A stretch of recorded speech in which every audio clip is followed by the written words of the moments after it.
मैं नेताजी सुभाष बाबू को श्रद्धापूर्वक नमन करता हूँ। इस वर्ष के पराक्रम दिवस का भव्य उत्सव नेताजी की जन्मभूमि पर हो रहा है। रज्जो, तू यहाँ? तू आज काम पे भी नहीं आई? आज मन्नू की स्कूल की बस लग गई है ना, इसलिए इसको छोड़ने आई थी। स्कूल की बस? पर तेरा मन्नू तो सरकारी स्कूल में पढ़ता है ना?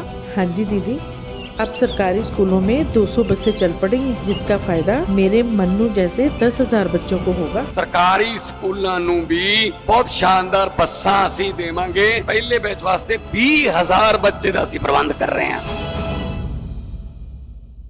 शुभेच्छा।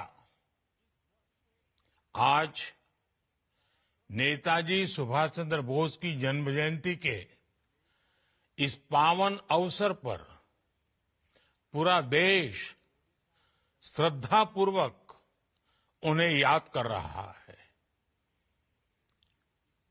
मैं नेताजी सुभाष बाबू को श्रद्धापूर्वक नमन करता हूं।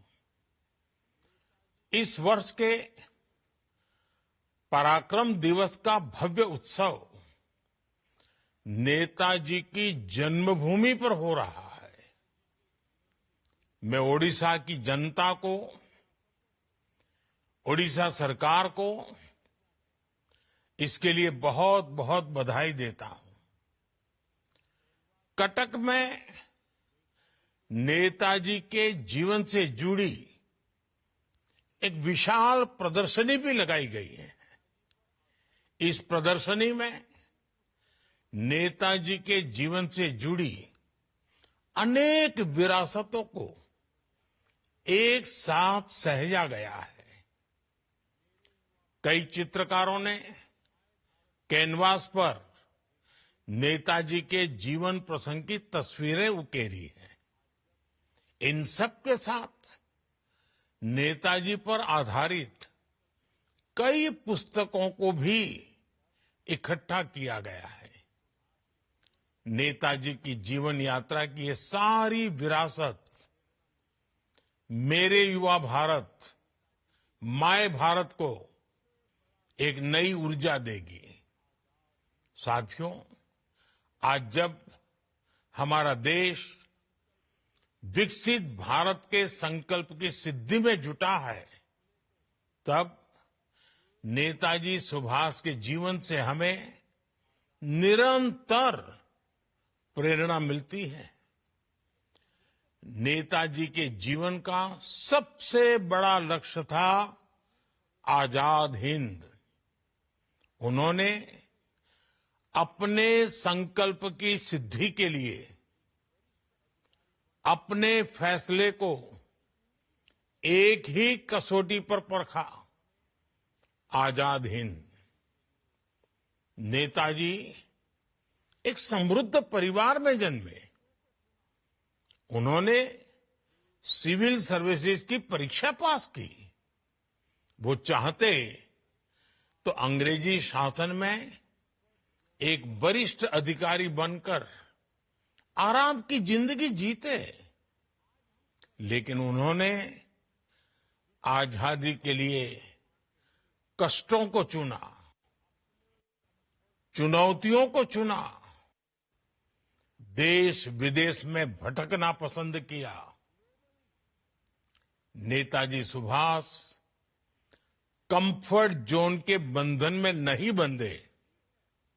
इसी तरह आज हम सभी को विकसित भारत के निर्माण के लिए अपने कंफर्ट जोन से बाहर निकलना है। हमें खुद को ग्लोबली बेस्ट बनाना है।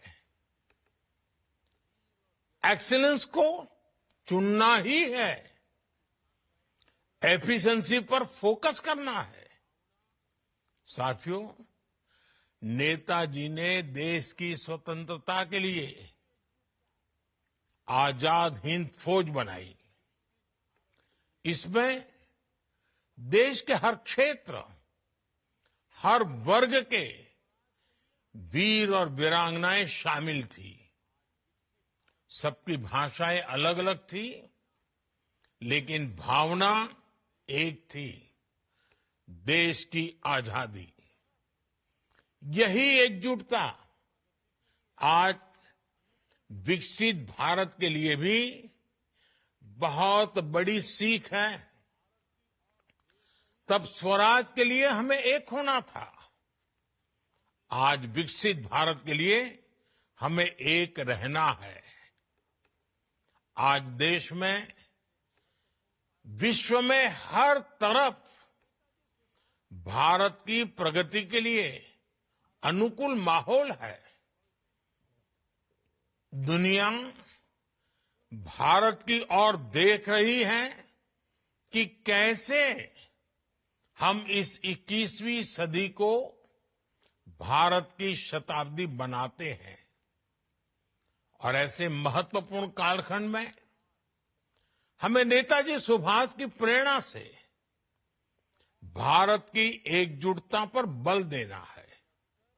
हमें उन लोगों से भी सतर्क रहना है जो देश को कमजोर करना चाहते हैं, जो देश की एकता को तोड़ना चाहते हैं।